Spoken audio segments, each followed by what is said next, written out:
ಕಾಂಗ್ರೆಸ್ನವರ DNA Hindu ವಿರೋಧಿ ಮನೋಭಾವವಿದೆ ಅಂತ BJP ಮುಖಂಡ ಸಿಟಿ ರವಿ ಹೇಳಿದ್ದಾರೆ. ಕೊಪ್ಪಳದ ಗವಿಮಠದ ಆವರಣದಲ್ಲಿ ಸುದ್ದಿಗಾರರೊಂದಿಗೆ ಮಾತನಾಡಿದ ಅವರು, ಕರಸೇವಕ ಶ್ರೀಕಾಂತ್ ಪೂಜಾರಿ ಬಂಧಿಸಿದ್ದು ಅತ್ಯಾಚಾರ ಕಳ್ಳತನದ ಪ್ರಕರಣದಲ್ಲಿ ಅಲ್ಲ, ರಾಮ ಮಂದಿರ ಉದ್ಘಾಟನೆಯ ಸಂದರ್ಭದಲ್ಲಿ ಹಿಂದೂ ಕಾರ್ಯಕರ್ತರಲ್ಲಿ ಭಯ ಹುಟ್ಟಿಸುವಂತೆ ಮಾಡುತ್ತಿದ್ದಾರೆ. ನಿಮ್ಮ ಬೆದರಿಕೆಗಳಿಗೆ ನಾವು ಬಗ್ಗುವುದಿಲ್ಲ ಅಂತ ಹೇಳಿದರು. ಇನ್ನು ಕಾರು ಅಪಘಾತದ ಹಿನ್ನೆಲೆಯಲ್ಲಿ ಕಾಂಗ್ರೆಸ್ ಟ್ವೀಟ್ ವಿಚಾರವಾಗಿ ಮಾತನಾಡಿದ ಅವರು, ಈ ಪ್ರಕರಣವನ್ನು ಸಿಸಿ ಕ್ಯಾಮೆರಾ ಪರಿಶೀಲಿಸಬೇಕು. ಸರ್ಕಾರ ಸುಳ್ಳುಗಳನ್ನು ಪತ್ತೆ ಮಾಡುವ ಫ್ಯಾಕ್ಟ್ ಚೆಕ್ ತಂಡಕ್ಕೆ ವಹಿಸಬೇಕು. ಸರ್ಕಾರದ 14 ಕೋಟಿ ರೂಪಾಯಿ ಸರ್ಕಾರದ ಹಣ ಖರ್ಚು ಮಾಡುತ್ತಿದ್ದೀರಿ. ನನ್ನ ಕಾರ್ ಅಪಘಾತದ ಹಿನ್ನೆಲೆಯಲ್ಲಿ ಕಾಂಗ್ರೆಸ್ ಪೋಸ್ಟ್ ಚೆಕ್ ಮಾಡಬೇಕು. ಇದು ಸುಳ್ಳು ಎಂದಿದ್ದಾರೆ. ನಿಮ್ಮ ಮೇಲೆ ಕೇಸ್ ದಾಖಲಿಸುತ್ತೇನೆ ಅಂತ ತಿಳಿಸಿದರು. ಇದೇ ವೇಳೆ ದೇಶದ ಕಾನೂನು ಎಲ್ಲರಿಗೂ ಒಂದೇ ಎನ್ನುವ ಪರಮೇಶ್ವರ್ ಎಂಬ ಹೇಳಿಕೆ ವಿಚಾರವಾಗಿ ಮಾತನಾಡಿ, ಹಾಗಾದರೆ ಈಗ ಜ್ಞಾನೋದಯವಾಯಿತೆ? ಡಿಕೆ ಶಿವಕುಮಾರ್ ಪ್ರಕರಣ ದಾಖಲಿಸಿದಾಗ ರಾಜ್ಯಾದ್ಯಂತ ಯಾಕೆ ಹೋರಾಟ ಮಾಡಿದರು ಅಂತ ಪ್ರಶ್ನಿಸಿದರು. ಕಾರು ಅಪಘಾತ ಆದಾಗ 2018-19ರಲ್ಲಿ ಅಪಘಾತ ಆಗಿದೆ. ಬಹುಶಃ ಡೇಟ್ ನಾನು ಮರ್ತಿದ್ದೀನಿ. ಅವಾಗ ಕಾಂಗ್ರೆಸ್ ಮತ್ತು JDSನ ಸರ್ಕಾರ ಇತ್ತು. ಕುಮಾರಸ್ವಾಮಿ ಅವರು ಮುಖ್ಯಮಂತ್ರಿಯಾಗಿದ್ದರು, ಗೃಹ ಸಚಿವರು ಕಾಂಗ್ರೆಸ್ನವರೇ ಇದ್ದರು. ಆಗಲೇ TV ಸ್ಕ್ರೋಲಿಂಗ್ ಬರೋಕ್ಕೆ ಶುರುವಾದಾಗ ನಾನೇ ಹೇಳಿದೆ, CCTV ಫೋಟೇಜ್ಗಳು ಎಲ್ಲ ಚೆಕ್ ಪೋಸ್ಟ್ಗಳು ಇದ್ದಾವೆ, ಯಾರು ಗಾಡಿ ಓಡಿಸ್ತಿದ್ರು ಅಂತ ಅದರಲ್ಲೇ ಮಾಹಿತಿ ಸಿಗುತ್ತೆ. ನಾನಿದ್ದ ಕಾರು ಅಪಘಾತ ಆಗಿದ್ದು ನಿಜ. ನಾನು ಆಸ್ಪತ್ರೆಗೆ ಸೇರಿಸಿ ಪೊಲೀಸರಿಗೆ ಇನ್ಫಾರ್ಮ್ ಮಾಡಿ ಆಮೇಲೆ ಅಲ್ಲಿಂದ ನನಗೂ ಸಣ್ಣ ಪುಟ್ಟ ಗಾಯಗಳಾಗಿತ್ತು. ಅದ್ರ ನಂತರ ನಾನು ಆಸ್ಪತ್ರೆಗೆ ಬಂದು ಅಡ್ಮಿಟ್ ಆಗಿ ಡಿಸ್ಚಾರ್ಜ್ ಆಗಿದ್ದೆ. ಎಲ್ಲ CCTV ಫೋಟೇಜ್ಗಳಲ್ಲೂ ಕೂಡ ಯಾರು ಕಾರು ಓಡಿಸಿದ್ರು ಅಂತ ಗೊತ್ತು. ಅದ್ರ ಮೇಲೆ ಪೊಲೀಸರು ಕೇಸ್ನೂ ದಾಖಲಿಸಿದ್ದಾರೆ ಕಾರ್ ಚಾಲಕನ ಮೇಲೆ. ನಾನಿದ್ದ ಕಾರು ಅಪಘಾತ ಆಗಿದ್ದು ನಿಜ. ಅದು ನಾನು ಡ್ರೈವಿಂಗ್ ಮಾಡ್ತಿದ್ನ ಅನ್ನೋದನ್ನು CCTV ಸತ್ಯ ಹೇಳುತ್ತೆ. ಬೇರೆ ಯಾರು ಸಾಕ್ಷಿ ಇಲ್ಲದೆ ಇದ್ದರೂ ಕೂಡ CCTV ಯಾರು ಓಡಿಸ್ತಿದ್ರು ಅಂತ ಹೇಳುತ್ತೆ. ಪೊಲೀಸರು ತನಿಖೆ ನಡೆಸಿ ಆ CCTV ಫೋಟೇಜ್ ಆಧಾರದಲ್ಲಿ ರವಿಯವರು ಗಾಡಿ ಓಡಿಸ್ತಿರಲಿಲ್ಲ, ಕಾರು ಚಾಲಕ ಗಾಡಿ ಓಡಿಸ್ತಿದ್ದ ಅಂಥೇಳಿ ಕಾರು ಚಾಲಕನ ಮೇಲೆ ಕೇಸನ್ನು ಕೂಡ ದಾಖಲಿಸಿದ್ದಾರೆ. ಮತ್ತು ನಾನೇನು ಸ್ಥಳದಿಂದ ಕಣ್ಮರೆಯಾಗಿ ಬಂದಿರಲಿಲ್ಲ. ಸ್ಥಳದಲ್ಲಿ ಇದ್ದು ಆಂಬುಲೆನ್ಸಿಗೆ ಫೋನ್ ಮಾಡಿ ಆಸ್ಪತ್ರೆಗೆ ಸೇರಿಸಿ ಅದಾದಮೇಲೆ ಪೊಲೀಸರಿಗೆ ಇನ್ಫಾರ್ಮ್ ಮಾಡಿ ಎಲ್ಲ ಆದಮೇಲೆ ಅಲ್ಲಿಂದ ತೆರಳಿದ್ದೆ. ಈ ರೀತಿ ಕಾಂಗ್ರೆಸ್ ಅಧಿಕೃತವಾಗಿ ಇವತ್ತು ಟ್ವೀಟ್ ಮಾಡಿದ್ದಾರೆ. ನಾನು ಅವರಿಗೆ ಆಗ್ರಹಿಸ್ತೇನೆ, ನೀವು ಸಾಕ್ಷಿ ಒದಗಿಸಿ ನನ್ನನ್ನು ಬಂಧಿಸಿ. ಅದೇ ಕೇಸ್ ಮೇಲೆ ನೀವು ಸಾಕ್ಷಿ ಒದಗಿಸಿ ನನ್ನನ್ನು ಬಂಧಿಸಿ. ಇಲ್ಲದೇ ಇದ್ದರೆ ನಿಮ್ಮ ಮೇಲೆ ಮಾನನಷ್ಟ ಮೊಕದ್ದಮೆ ಹಾಕಬೇಕಾಗತ್ತೆ. ಮತ್ತು ನೀವು ಸಾರ್ವಜನಿಕ ಕ್ಷಮಾಯಾಪಣೆ ಯಾಚನೆ ಮಾಡದೇ ಇದ್ದರೆ ನಿಮ್ಮ ಮೇಲೆ ಕೇಸ್ ದಾಖಲಿಸಿ. ಅಲ್ಲಿ ಶ್ರೀಕಾಂತ್ ಪೂಜಾರಿ ಕೇಸು ಇವತ್ತು ಕೊಪ್ಪಳಕ್ಕೆ ಬಂದು ಅಜ್ಜಿಯವರ ದರ್ಶನ ಮಾಡಿ ಆಶೀರ್ವಾದವನ್ನು ಪಡ್ಕೊಂಡಿದ್ದೇವೆ. ಕೊಪ್ಪಳಕ್ಕೆ ಬಂದಾಗೆಲ್ಲ ಅಜ್ಜಿಯವ್ರನ್ನ ಭೇಟಿ ಮಾಡಿ ದರ್ಶನ ಪಡೆದು ಆಶೀರ್ವಾದ ಪಡೆಯೋದು ವಾಡಿಕೆ. ಅದರಂತೆ ಇಲ್ಲಿ ಬಂದಿದ್ದೇವೆ. ಮನಸ್ಸಿನಲ್ಲೇ ನನ್ನ ಮನದ ಅಭೀಷ್ಟಗಳನ್ನು ಅಜ್ಜವರ ಪಾದಕ್ಕೆ ಇಟ್ಟಿದ್ದೇನೆ. ಮತ್ತೆ 3ನೇ ಬಾರಿ ಮೋದಿಜಿಯವರು ಪ್ರಧಾನಮಂತ್ರಿಯಾಗಿ ಬರೋದಕ್ಕೆ ಶ್ರೀಮಠದ ಆಶೀರ್ವಾದ ಬೇಕು ಅಂಥೇಳಿ ಪ್ರಾರ್ಥನೆ ಮಾಡಿದ್ದಾರೆ. ಸರ್, ಈಗ ಕಾಂಗ್ರೆಸ್ ಅವರೊಂದು ಸೆಲ್ ಮಾಡಿದಾರಲ್ಲ, ಎಂಥದ್ದು ಒಂದು ಕಂಪನಿಗೆ ಒಂದು 14 ಕೋಟಿ 70 ಲಕ್ಷ ರೂಪಾಯಿ ದುಡ್ಡು ಕೊಡ್ತಾರೆ ಸುಳ್ಳು ಪತ್ತೆ ಹಚ್ಚಕ್ಕೆ. ಅದೇನೋ ಹೆಸರು ನಾನು ಮರ್ತೇ. ಫೇಕ್ ನ್ಯೂಸ್, ಸುಳ್ಳು ಸುದ್ದಿ ಪತ್ತೆ ಹಚ್ಚೋದಕ್ಕೆ ಅಂಥೇಳಿ. ಈಗ ಅವ್ರಿಗೆ ನಾನು ಈಗ ತಮ್ಮ ಮೂಲಕ ಮನವಿ ಮಾಡ್ತಾನೆ, ಈ ಕಾಂಗ್ರೆಸ್ ಹಾಕಿರೋ ಟ್ವೀಟ್ನ ಅದು ಸತ್ಯನೋ ಸುಳ್ಳು ಅಂತ ಪತ್ತೆ ಹಚ್ಚಬೇಕು. ಇಲ್ಲ 14 ಕೋಟಿ ನಮ್ಮ ತೆರಿಗೆ ಹಣ ಕೊಡೋದು, ರಾಜ್ಯದ ಜನರ ತೆರಿಗೆ ಹಣ ಕೊಡೋದು 14 ಕೋಟಿ 70 ಲಕ್ಷ ಅದು ಪತ್ತೆ ಹಚ್ಚಿ ಕೇಸ್ ದಾಖಲಿಸಬೇಕು ಅಂತ ನಾನು ಆಗ್ರಹಿಸ್ತೇನೆ. ದೇಶದ ಕಾನೂನು ಎಲ್ಲರಿಗೂ ಒಂದೇ ಅಂತ ಹೇಳಿದ್ದಾರೆ. ಭಾಳ ಜ್ಞಾನೋದಯ ಆಗಿದೆ. ದೇಶದ ಕಾನೂನು ಒಂದೇ ಅಂತ. ಹಾಗಿದ್ರೆ DK ಶಿವಕುಮಾರ್ ಅವ್ರನ್ನ CBI ಬಂಧಿಸಿದಾಗ, ED ಬಂಧಿಸಿದಾಗ ಯಾಕೆ ಕಾಂಗ್ರೆಸ್ನವ್ರು ಊರು ತುಂಬ ಪ್ರೊಟೆಸ್ಟ್ ಮಾಡಿದ್ರಿ? ನಿಮ್ಗೆ ಈಗ ಜ್ಞಾನೋದಯ ಆಯಿತಾ? ನಿಮ್ಮ ಹೆಸರನ್ನು ಉಲ್ಲೇಖ ಮಾಡಿದ್ದಾರೆ. ಹೇಳಿದ್ನಲ್ಲ, ನಾವು ಪೊಲೀಸ್ ಸ್ಟೇಷನ್ನು, ಜೈಲು ಹೆದರಿ ರಾಜಕಾರಣ ಮಾಡೋರಲ್ಲ. ನಮ್ಮ ಮೇಲೆ ಹೋರಾಟ ಮಾಡಿದ ಕಾರಣಕ್ಕೆ 69 ಕೇಸ್ ಹಾಕಿದ್ರು. ಯಾವುದಕ್ಕೂ ಹೆದರಿ ರಾಜಕಾರಣ ಮಾಡೋರಲ್ಲ.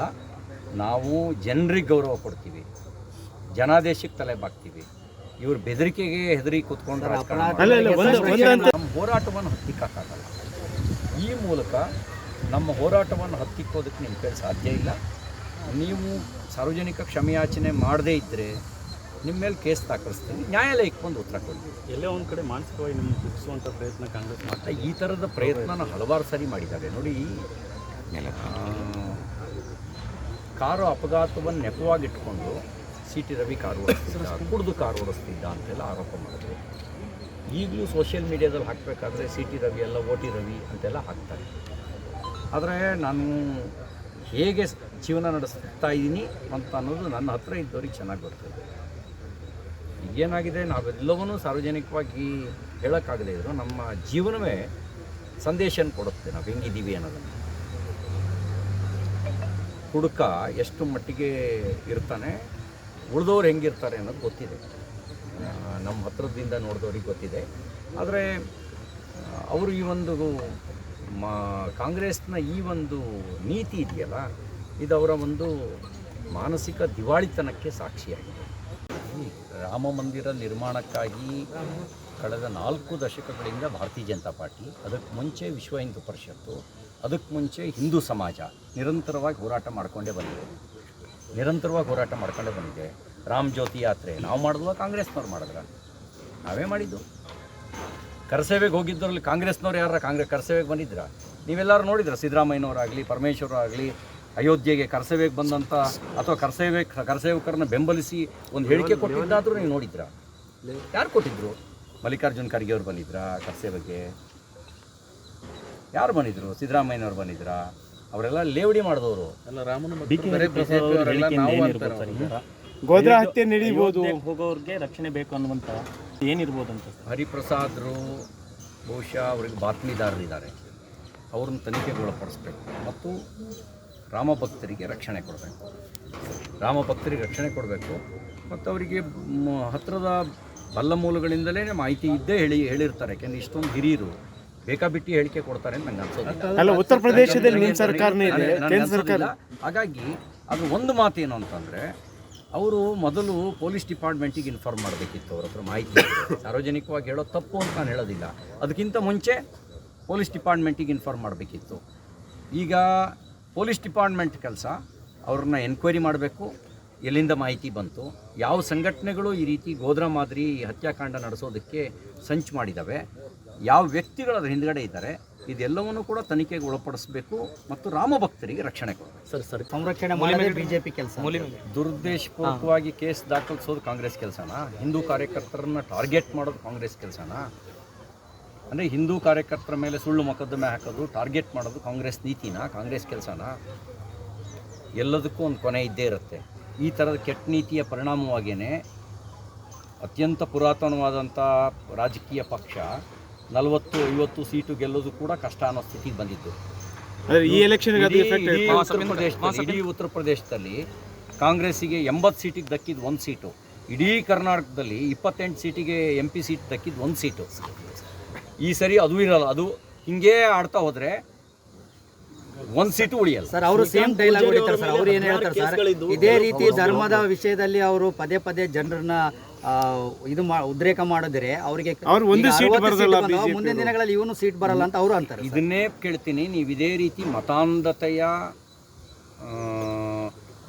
ಸರ್ಕಾರವಾಗಿ ನೀವು ಕೆಲಸ ಮಾಡ್ತಿದ್ರೆ, ಹಿಂದೂಗಳನ್ನು ಗುರಿಯಾಗಿಟ್ಕೊಂಡು, ಹಿಂದೂ ಸಂಘಟನೆಗಳನ್ನು ಗುರಿಯಾಗಿಟ್ಕೊಂಡು ನೀವು ರಾಜಕಾರಣ ಮಾಡ್ತಾಯಿದ್ರೆ ನಿಮ್ಗೆ 1 ಸೀಟು ಬರಲ್ಲ. ನಮ್ಮ ತಪ್ಪಿನಿಂದಲೋ ಅಥವಾ ತಪ್ಪು ನಿರ್ಧಾರಗಳಿಂದಲೋ ನೀವು ಅಧಿಕಾರಕ್ಕೆ ಬಂದುಬಿಟ್ಟಿದ್ದೀರಿ. ಹೀಗೆ ಆಡ್ತಾ ಇದ್ದರೆ ನೀವು ಉಳಿಯೋದಿಲ್ಲ, ನಿಮ್ಮ ಅಧಿಕಾರನೂ ಉಳಿಯಲ್ಲ. ರೀತಿಯ ಪ್ರಕರಣಗಳು ಪದೇ ಬೆಳಗಾಂ ಜಿಲ್ಲೆಯಲ್ಲಿ ಅತಿ ಹೆಚ್ಚು ಕೇಂದ್ರಿತವಾಗಿ ನೋಡಿ. ಒಂದು ಮಹಿಳೆಯನ್ನು ಬೆತ್ತಲೆಗೊಳಿಸಿದಂಥ ಒಂದು ಪ್ರಕರಣ ನಮಗೆ ಮರೆಯಾಗೋದಕ್ಕೆ ಮುಂಚೆನೇ 2 ಪ್ರಕರಣಗಳು ಬೆಳಗಾಂ ಜಿಲ್ಲೆಯಲ್ಲೇ ಬಂದು, ಯೋಗ ಅಂತಿರೋ, ದುರದೃಷ್ಟಕರ ಅಂತಿರೋ, ಮಹಿಳಾ ಮತ್ತು ಮಕ್ಕಳ ಕಲ್ಯಾಣ ಸಚಿವರೇ ಆ ಜಿಲ್ಲೆಯವರು. ನೀವು ಯೋಗ ಅಂತಲಾರು ಕರಿಬೋದು, ದುರದೃಷ್ಟಕರ ಅಂತಲೂ ಕರಿಬೋದು. ಒಂದು ಅಂಗನವಾಡಿ ಶಿಕ್ಷಕಿಯನ ಮೂಗು ಕುಯ್ದ ಪ್ರಕರಣ ಪತ್ತೆ ಆದರೆ, ಇನ್ನೊಂದು ಪ್ರಕರಣ 2 ಬಾರಿ ಅರೆಬೆತ್ತಲಗೊಳಿಸಿದಂಥ ಪ್ರಕರಣ. ಇವೆಲ್ಲ ಕರ್ನಾಟಕದ ಗೌರವ ಉಳಿಸುವಂಥ ಉಳಿಸುವಂಥ ರೀತಿಯ ನಡವಳಿಕೆಗಳು ಅಂತ ಅನಿಸೋದಿಲ್ಲ. ಅದಕ್ಕೆ ನಾನು ಹೇಳೋದು, ಯಾವಾಗ ಕಾನೂನಿನ ಭಯ ಇರುತ್ತೆ ಆಗ ಇದನ್ನು ಯಾರೂ ಮಾಡೋಕ್ಕೆ ಧೈರ್ಯ ಮಾಡಲ್ಲ. ಕಾನೂನಿನ ಭಯ ಯಾವಾಗ ಬರುತ್ತೆ ಅಂದರೆ ಯೋಗಿ ಅಂತ ಮಾನಸಿಕತೆ ಇರೋರು ಮುಖ್ಯಮಂತ್ರಿ ಆದಾಗ ಆಗ ಕಾನೂನಿನ ಬಗ್ಗೆ ಭಯ ಇರುತ್ತೆ. ಅಂದ್ರೆ ಸಿದ್ದರಾಮಯ್ಯ ಒಂದೇ ಜಿಲ್ಲೆನಲ್ಲಿ ಮೂರು ಇಂಥ ಪ್ರಕರಣಗಳು ನಡೀತವೆ ಅಂತ ಹೇಳಿದ್ರೆ ಉತ್ತರ ಪ್ರದೇಶದಲ್ಲಿ ಆಗಿದ್ರೆ ಬುಲ್ಡೋಜರ್ ಉತ್ತರ ಕೊಡ್ತಾ ಇತ್ತು. ಪೊಲೀಸ್ ಡಿಪಾರ್ಟ್ಮೆಂಟಿಗೆ ತಾಕತ್ತಿದೆ, ಆದರೆ ಅವರಿಗೆ ಒತ್ತಡ ಇಲ್ಲದಂತೆ ನೋಡ್ಕೊಂಡ್ಬಿಟ್ರೆ ಅವ್ರು ನಾವೇನು ಅಂತ ತೋರಿಸ್ತಾರೆ. ಪ್ರತಿಭಟನೆ ಹಿಂದೆ ಜೋಶಿ ಅವರ ಕೈ ನಮ್ಮ ಜೊತೆಲೇ ಇದ್ದರು, ಅಯೋಧ್ಯೆ ಹೋರಾಟಕ್ಕೂದಲ್ಲೂ ಪಾಲ್ಗೊಂಡವರು. ಹಾಗಾಗಿ ಗತ ದಿನಗಳನ್ನು ನೆನಪು ಮಾಡಿಕೊಳ್ಳಿ. ಇವತ್ತು ಪಕ್ಷ ಬದಲಾಯಿಸಿದಿರಿ ಅಂದ ತಕ್ಷಣವೇ ರಾಮನ ಬಗ್ಗೆ ನಿಷ್ಠೆಯೂ ಬದಲಾಗುತ್ತೆ ಅಂತ ಅನ್ಕೊಳ್ಳೋ ರೀತಿಯಲ್ಲಿ ನಡ್ಕೋಬಾರ್ದು. ಅಲ್ಲ, ಈಗ ಸೌದಿ ಅವರು ನನಗೆ 10 ಲಕ್ಷ ಕೊಟ್ಟೆ, ನನಗೆ ಅವನ್ನ ಕೊಡ್ತಾ ಇಲ್ಲ. ಅಂಗನವಾಡಿ ಕಾರ್ಯಕರ್ತರು ಆರೋಪಿಸಿದ್ದಾರೆ. ಬರೀ ಲಕ್ಷ್ಮೀ ಹೆಬ್ಬಾಳ್ಕರ್ ಒಬ್ಬರ ಮೇಲೆ ಯಾಕೆ ಹೇಳ್ತೀರಿ? ಇಡೀ ಕಾಂಗ್ರೆಸ್ ಪಾರ್ಟಿ ಕಮಿಷನ್ನಿಗಾಗಿಯೇ ಅವರು ರಾಜಕಾರಣದಲ್ಲಿ ಇದ್ದಾರೆ. ಕಮಿಷನ್ ಬಿಟ್ಟರೆ ಬೇರೆ ಏನು ದಂಧೆನೇ ಮಾಡ್ತಿಲ್ಲ. ಲೋಕಸಭೆ ಚುನಾವಣೆಗೆ ಮೂಲಗಳ ಪ್ರಕಾರ ಎಲ್ಲವೂ ಪಾರ್ಟಿ ನಿರ್ಣಯ ಮಾಡುತ್ತೆ. ನಾನು ಹಲವಾರು ಬಾರಿ ಹೇಳಿದ್ದೇನೆ, ಪಕ್ಷದಲ್ಲಿ ನಾನು ಕೇಳಿ ಪಡೆದಿರೋದು ಕಡಿಮೆ. ಪಕ್ಷ ಏನು ಸೂಚನೆ ಕೊಡುತ್ತೆ ಅದನ್ನು ಪಾಲಿಸಿರೋದು ಹೆಚ್ಚು. ಹಾಗಾಗಿ ಇಲ್ಲಿ ವ್ಯಕ್ತಿಗತವಾಗಿರ್ತಕ್ಕಂಥ ಆಸೆ ಪ್ರಶ್ನೆ ಬರೋದಿಲ್ಲ.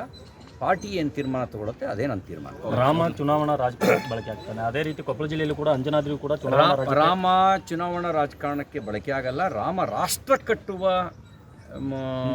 ವ್ಯಕ್ತಿಗಳಿಗೆ ರಾಮನ ಪ್ರೇರಣೆ ಇರಲೇಬೇಕು. ರಾಮನ ಪ್ರೇರಣೆ ಇಲ್ಲದೇ ಇದ್ದರೆ ಬಿನ್ ಲಾಡೆನ್ ಪ್ರೇರಣೆ ತಗೊಂಡು ದೇಶ ಉಳಿಸ್ಕೊಳಕ್ಕಾಗತ್ತೆ ಅಂದ್ರಿ? ರಾಮನ ಪ್ರೇರಣೆ ಇದ್ದರೆ ದೇಶ ಉಳಿಯುತ್ತೆ. ರಾಮನ ಪ್ರೇರಣೆ ಇದ್ದರೆ ನಾವೆಲ್ಲರೂ ಒಂದು ಅನ್ನೋ ಭಾವನೆ ಬರುತ್ತೆ. ರಾಮನ ಪ್ರೇರಣೆ ಇದ್ದರೆ ಜಾತೀಯತೆ ಅಸ್ಪೃಶ್ಯತೆ ದೂರ ಆಗುತ್ತೆ. ರಾಮನ ಪ್ರೇರಣೆ ಇದ್ದರೆ ಮಾತ್ರ ನಮ್ಮದು ರಾಷ್ಟ್ರಕ್ಕಾಗಿ ಬದುಕಬೇಕು ಅಂತ ಅನಿಸುತ್ತೆ. ಅಲ್ಲ, ಬಿನ್ ಲಾಡೆನ್ ಪ್ರೇರಣೆ ಕೂಡ ಒಂದು ನನಗೆ ಮಾಹಿತಿ ಇಲ್ಲ ಇದಕ್ಕೆ ಸಂಬಂಧಪಟ್ಟಂತೆ. ನಾಗರಿಕ ಸಮಾಜ ಏನಾದ್ರು ಸತ್ಯವಾಗಿದ್ದರೆ ನಾಗರಿಕ ಸಮಾಜ ತಲೆ ತಗ್ಗಿಸುವಂಥ ಸಂಗತಿಗಳು, ಇದ್ರ ಬಗ್ಗೆ ತನಿಖೆ ನಡೆಸಿ ಆ ರೀತಿ ಯಾರೇ ಮಾಡಿದ್ರು ಕಠಿಣವಾಗಿರುವಂಥ ಕ್ರಮ ಕೈಗೊಳ್ಳಬೇಕು. ವಿರೋಧ ಪಕ್ಷದ ನಾಯಕರು ಇದನ್ನು ಕ್ರಮ ಕೇಳಲಿಕ್ಕೆ ಬಯಸ್ತೇನೆ. ನ್ಯಾಯಾಲಯಕ್ಕಿಂತ ಪರಮೇಶ್ವರ್ ಅವರು ದೊಡ್ಡವರಾಗಲಿಕ್ಕೆ ಸಾಧ್ಯವೂ ಇಲ್ಲ. ನ್ಯಾಯಾಲಯ ಈಗಾಗಲೇ 15 ಪ್ರಕರಣಗಳನ್ನು ಖುಲಾಸೆ ಮಾಡಿದ ಮೇಲೆ ಅದಕ್ಕಿಂತ ಇವರು ಅದಕ್ಕಿಂತ ದೊಡ್ಡವರಾಗಕ್ಕಾಗತ್ತಾ? ಖುಲಾಸೆ ಮಾಡಿದೆ. 31 ವರ್ಷದ ನಂತರ ರಾಮ ಮಂದಿರದ ಪ್ರಕರಣವನ್ನು ಮತ್ತೆ ಕೆದಕಿ ಈಗ ಬಂಧಿಸ್ತೀರಿ ಅಂತ ಹೇಳಿದ್ರೆ ನಿಮ್ಮ ಸಮರ್ಥನೆ ಮಾಡ್ಕೊಳ್ಳೋಕ್ಕೂ ನಿಮ್ಮಂಥವ್ರು ಮುಂದೆ ಆಗಬಾರ್ದು. ಪರಮೇಶ್ವರ್ ಅವರೇ, ನಿಮ್ಮ ಬಗ್ಗೆ ಜನರು ಒಂದಷ್ಟು ಒಳ್ಳೆಯ ಗೌರವ ಇಟ್ಕೊಂಡಿದ್ದಾರೆ. ನೀವು ಹೀಗೆ ಮಾತಾಡ್ತಾ ನಿಮ್ಮ ಇಲಾಖೆ ಮಾಡಿದ ತಪ್ಪನ್ನು ಸಮರ್ಥಿಸ್ಕೊಳ್ತಾ ನೀವು ಜನರ ಒಂದು ಆಕ್ರೋಶಕ್ಕೆ ಕಂಗಣ್ಣಿಗೆ ಗುರಿಯಾಗಬೇಡಿ. ಯಾಕೆ ಅಂತಂದರೆ ನಿಮ್ಮಿಂದ ಇಂಥ ಹೇಳಿಕೆಗಳನ್ನು ನಿರೀಕ್ಷೆ ಮಾಡಿಲ್ಲ. ನೀವು ಈಗ ಬಂಧಿಸಿರೋದು ಯಾವ ಪ್ರಕರಣದಲ್ಲಿ ಬಂಧಿಸಿರೋದು? ಕೋರ್ಟ್ ನಿರ್ದೇಶನದಂತೆ ಬಂಧಿಸಿರೋ ಅಂತ ಹೇಳ್ತಾರೆ. ಎಲ್ಲಿ ಯಾವ ನಿರ್ದೇಶನ ಕೊಟ್ಟಿದೆ? ಕೋರ್ಟ್ ಯಾವ ನಿರ್ದೇಶನ ಕೊಟ್ಟಿದೆ? 31 ವರ್ಷ ಕಡಲೆಪುರಿ ತಿಂತಾ ಇದ್ರಾ? 31 ವರ್ಷ ಏನು ಕಡಲೆಪುರಿ ತಿಂತಾ ಇದ್ರೆ ಅವರು ಇನ್ವೆಸ್ಟಿಗೇಷನ್ ಆಫೀಸರ್, ಬಹುಶಃ 16 ಜನ ಇನ್ವೆಸ್ಟಿಗೇಷನ್ ಆಫೀಸರಿಗೆ ಹಂಗಾದ್ರೆ ಏನು ಗೊತ್ತೇ ಇರಲಿಲ್ವಾ? ಈ ಶ್ರೀಕಾಂತ್ ಪೂಜಾರಿ ಏನು ದೇಶಾಂತರ ಹೋಗಿದ್ರಾ? ತಲೆಮರೆಸ್ಕೊಂಡಿರಲಿಲ್ಲ, ದೇಶಾಂತರ ಹೋಗಿರಲಿಲ್ಲ. ಹುಟ್ಟಿದ್ದು ಹುಬ್ಬಳ್ಳಿನಲ್ಲಿ, ಬೆಳೆದಿರೋದು ಹುಬ್ಬಳ್ಳಿನಲ್ಲಿ, ಇರೋದು ಹುಬ್ಬಳ್ಳಿನಲ್ಲಿ. ನಾಚಿಕೆ ಮಾನ ಮರ್ಯಾದೆ ಇಲ್ಲ ಈ ರೀತಿ ಅವರ ಕೃತ್ಯವನ್ನು ಸಮರ್ಥನೆ ಮಾಡ್ಕೊಳ್ತಾರ? ಅವ್ರ ಉದ್ದೇಶ ಸ್ಪಷ್ಟ. ಈ ಸರ್ಕಾರದ DNA ಹಿಂದೂ ವಿರೋಧಿ DNA, ಹಿಂದೂ ಕಾರ್ಯಕರ್ತನ ಕಾರಣಕ್ಕೆ ಟಾರ್ಗೆಟ್ ಮಾಡಿರೋದು. ಅವ್ರನ್ನ ಈಗ ಬಂಧಿಸಿರೋದು ಯಾವ ಪ್ರಕರಣದಲ್ಲಿ? ಏನು ಅತ್ಯಾಚಾರದ ಕೇಸ್ನಲ್ಲ ಬಂಧಿಸಿರೋದು? ಕಳ್ತನದ ಕೇಸ್ನಲ್ಲ ಬಂಧಿಸಿರೋದು? ಈಗ ಬಂಧಿಸಿರೋ ಪ್ರಕರಣ ಅಯೋಧ್ಯೆ ಹಿನ್ನೆಲೆಯ ಗಲಭೆಗೆ ಸಂಬಂಧಿಸಿದಂತೆ. ಇವರೊಬ್ಬರೇನಾ ಹಿಂದೂ ಕಾರ್ಯಕರ್ತ ಅಂತ ಪ್ರಶ್ನೆ ಮಾಡಿದ್ರು ಪರಮೇಶ್ವರ್. ನಾವು ಪರಮೇಶ್ವರ್ ಅವರು ಹಿಂದೂ ಕಾರ್ಯಕರ್ತರ ಮಾನಸಿಕತೆಯನ್ನು ಬೆಳೆಸ್ಕೋಬೇಕು ಅಂತ ಬಯಸ್ತೀವಿ. ಬಿನ್ ಲಾಡೆನ್ನು, ಟಿಪ್ಪು ಸುಲ್ತಾನ್ ಪ್ರೇರಣೆ ಪಡ್ಕೊಂಡು ದೇಶ ಉಳಿಸ್ಕೊಳಕ್ಕಾಗಲ್ಲ. ಈಗ ಅಂಜನಾದ್ರಿ ರಾಮ ಮಂದಿರ ಮಾದರಿಯಲ್ಲಿ ಅಭಿವೃದ್ಧಿ ಆಗುತ್ತಾ ಅಂತ? ಯಾಕಂದ್ರೆ ರಾಮನಿಗೆ ಕೊಟ್ಟಂತ ನಿನ್ನೆ ಮೊನ್ನೆವರೆಗೂ ಅಯೋಧ್ಯೆಯ ರಾಮ ಜನ್ಮಸ್ಥಾನದಲ್ಲಿ ಮಂದಿರ ನಿರ್ಮಾಣವೇ ಒಂದು ಹೋರಾಟದ ವಿಷಯ ಆಗಿತ್ತು. ರಾಮನ ಮಂದಿರದ ಒಂದು ಅಭಿವೃದ್ಧಿಯ ಜೊತೆಗೆ ಅಂಜನಾದ್ರಿಯ ಅಭಿವೃದ್ಧಿಯೂ ಆಗುತ್ತೆ. ನಮ್ಮ ಸರ್ಕಾರ ಈಗಾಗಲೇ 120 ಕೋಟಿ ರೂಪಾಯಿ ಘೋಷಣೆ ಮಾಡಿ 20 ಕೋಟಿ ರೂಪಾಯಿ ಹಿಂದೆಯೇ ರಿಲೀಸು ಮಾಡಿತ್ತು. ಅದನ್ನು ನೀಲನಕ್ಷೆ ತಯಾರಿಸಿ ಯೋಜನಾಬದ್ಧವಾಗಿ ಅಭಿವೃದ್ಧಿಪಡಿಸಬೇಕಾದಂಥ ಅವಶ್ಯಕತೆ ಇದೆ. ಅದಕ್ಕೆ ನಾನು ಆಗ್ರಹಿಸ್ತೇನೆ. ನಾಗರಿಕರನ್ನು ಮತ್ತು ಅಧಿಕಾರಿಗಳನ್ನು ಒಳಗೊಂಡಿರ್ತಕ್ಕಂಥ ಒಂದು ಟ್ರಸ್ಟ್ ಮಾಡಿ ಡೆವಲಪ್ಮೆಂಟ್ ದೃಷ್ಟಿಯಿಂದ ಆ ಟ್ರಸ್ಟು ನೀಲನಕಾಶೆಯನ್ನು ತಯಾರಿಸ್ತೀವಿ. ಆ ಟ್ರಸ್ಟು ಸಾರ್ವಜನಿಕ ಬೇರೆ ಬೇರೆ ಅಭಿಪ್ರಾಯವನ್ನು ಪಡೆದು ಅಭಿವೃದ್ಧಿನ ಹೇಗೆ ಪಡಿಸ್ಬೇಕು ಅಂಥೇಳಿ ಸಾರ್ವಜನಿಕರ ಸಹಭಾಗಿತ್ವದ ಜೊತೆಗೆ ಸರ್ಕಾರದ ನೆರವು ಮತ್ತು ಸಾರ್ವಜನಿಕರ ಸಹಭಾಗಿತ್ವದ ಜೊತೆಗೆ ಅಭಿವೃದ್ಧಿಪಡಿಸುವ ಕೆಲಸ ಆಗಬೇಕು ಅಂತ.